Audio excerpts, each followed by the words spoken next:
Il y a aujourd'hui un constat, le fait que les retraites des femmes sont aujourd'hui plus faibles que celles des hommes dans le secteur privé comme dans le secteur public. Le différentiel de pension des femmes et des hommes dans le secteur public est moins important que le différentiel de retraite entre les femmes et les hommes dans le secteur privé, mais il demeure persistant. Nous savons expliquer ces inégalités, comme malheureusement trop souvent en la matière. Elles tiennent principalement à deux facteurs. Le premier facteur est assez évident. Les femmes ont été moins bien payées pendant leur carrière à cause d'un avancement moindre, c'est le facteur indice. Un indice moyen de liquidation en 2016 égal à 625 pour les femmes contre 675 pour les hommes. Et cette situation résulte de l'impact dans le déroulement de carrière des congés familiaux, mais aussi d'une prédominance de femmes dans des emplois moins rémunérés et à des niveaux hiérarchiques inférieurs.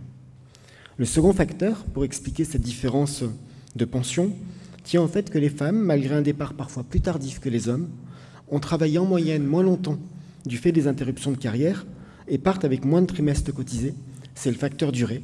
Et ainsi, toujours fin 2016, la durée moyenne des services retenus pour la liquidation des pensions civiles de l'État est de 136,6 trimestres pour les femmes contre 145,5 trimestres pour les hommes.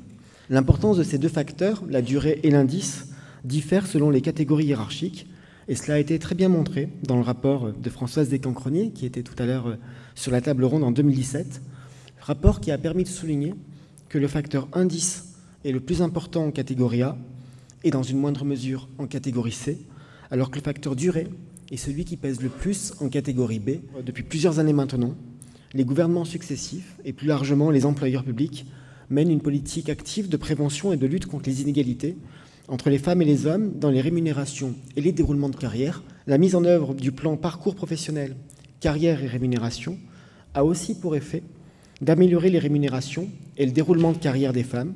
Ainsi, au titre du passage en catégorie A de la filière sociale, ce sont plus de 65 000 femmes qui vont voir leur rémunération revalorisée à partir de février 2019, et ce, dans les trois versants de la fonction publique. Et conformément à l'engagement du président de la République en matière d'égalité entre les femmes et les hommes, érigé en grande cause du quinquennat, et en cohérence aussi avec les orientations définies par le Premier ministre lors du comité interministériel à l'égalité du 8 mars 2018, un nouveau cap a été fixé et doit désormais être franchi. C'est l'objet du protocole d'accord qui a été négocié ces 2 derniers mois et qui est désormais soumis à l'approbation des organisations syndicales représentatives comme des employeurs publics. Ce protocole, dont le gouvernement souhaite évidemment l'adoption, prévoit plusieurs leviers pour améliorer les rémunérations et les déroulements de carrière des femmes, parmi lesquels l'obligation d'élaborer d'ici au 31 décembre 2020 par tous les employeurs publics d'un plan d'action en faveur de l'égalité professionnelle. Nous veillerons aussi, par cet accord, à neutraliser les obligations de mobilité géographique pour l'avancement de grade, de manière à ne pas empêcher cet avancement de grade pour un certain nombre de femmes qui rencontrent la difficulté de cette mobilité géographique. Nous allons aussi travailler à la préservation totale des droits à avancement en promotion pendant les congés parentaux et pour les disponibilités pour raisons familiales, dans la limite de 5 ans, afin de supprimer tout impact des interruptions de carrière liées à la parentalité dans les déroulements de carrière. Nous allons aussi proposer une disposition qui permettra de préserver de manière stricte, totale, les primes et indemnités autour de la grossesse et du congé maternité dans les 3 versants de la fonction publique. La réforme des retraites est une opportunité pour corriger une partie des inégalités actuelles, au-delà de ce que je viens de dire à l'instant.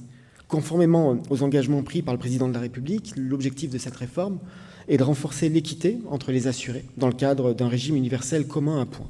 Et pour cet aspect, la réforme des retraites doit être l'occasion de réduire, de supprimer ces inégalités. Merci encore pour cette invitation, merci pour vos travaux et merci pour votre contribution au débat. Bonne soirée à toutes et à tous.